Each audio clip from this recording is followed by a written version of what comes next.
Outlander star Sam Hogan really loves being Scottish. Even though he grew up in Dumfries and Galloway, Hogan worked in London and America for years. It wasn't until he landed the role of Jamie Fraser that he realized just how proud he was of his Scottish heritage. The Outlander star says Scotland felt twee when he was growing up. On the Cultural Coven podcast, Hogan recently revealed that for years he considered himself to be British. He explained that Scotland felt twee growing up. But now, he realizes just how resource-rich the country is with its own language, culture, and history. Growing up when we did, Scotland was stuck in a shortbread tin kind of world. It did feel kind of twee, Hogan said. Certainly going to London and America. I never felt Scottish till I went to other places and people started seeing you as Scottish.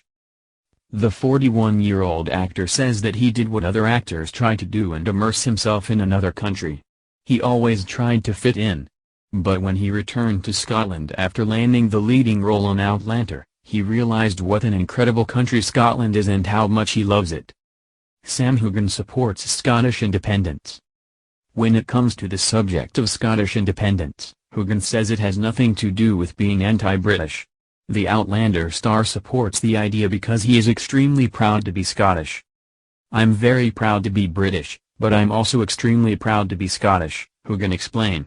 "It's such a great wee country and has a great opportunity. I'd love to see it work and to remain in Europe. It's how we're all going to survive. This world is going to survive if we work together." The Outlander star enjoyed the ultimate Scottish road trip. When Outlander paused production during the pandemic, Hogan took the opportunity to explore his home country with co-star Graham McTavish.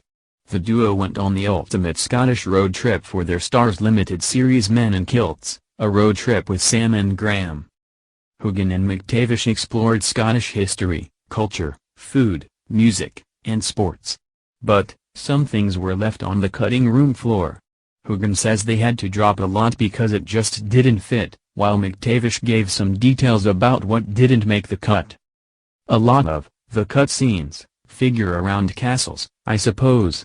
So the visit to Cawdor Castle, meeting Lady Cawdor, seeing the 1623 folio of Shakespeare's complete works on her table just like it was a newspaper that happened to be there," McTavish said.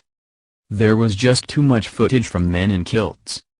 McTavish, who played Dougal Mackenzie for 2 seasons on Outlander, said there was even more footage that didn't make it to air, including meeting the Lochiel of Clan Cameron, seeing the actual battle flag that had been rescued from the battlefield, as well as the sword the clan chief used.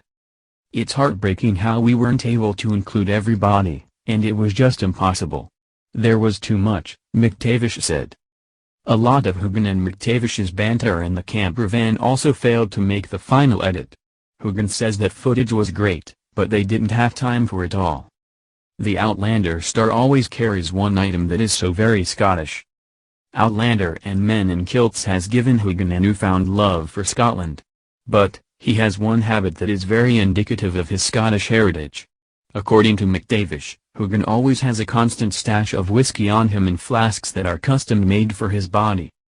Sam would have flasks of whiskey stashed all over his person, McTavish told Men's Journal. "It's incredible where he was able to hide them. I didn't know he was carrying half the time."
Star supports the idea because he is extremely proud to be Scottish.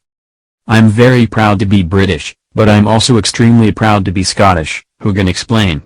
"It's such a great wee country and has a great opportunity. I'd love to see it work and to remain in Europe. It's how we're all going to survive. This world is going to survive if we work together." The Outlander star enjoyed the ultimate Scottish road trip. When Outlander paused production during the pandemic,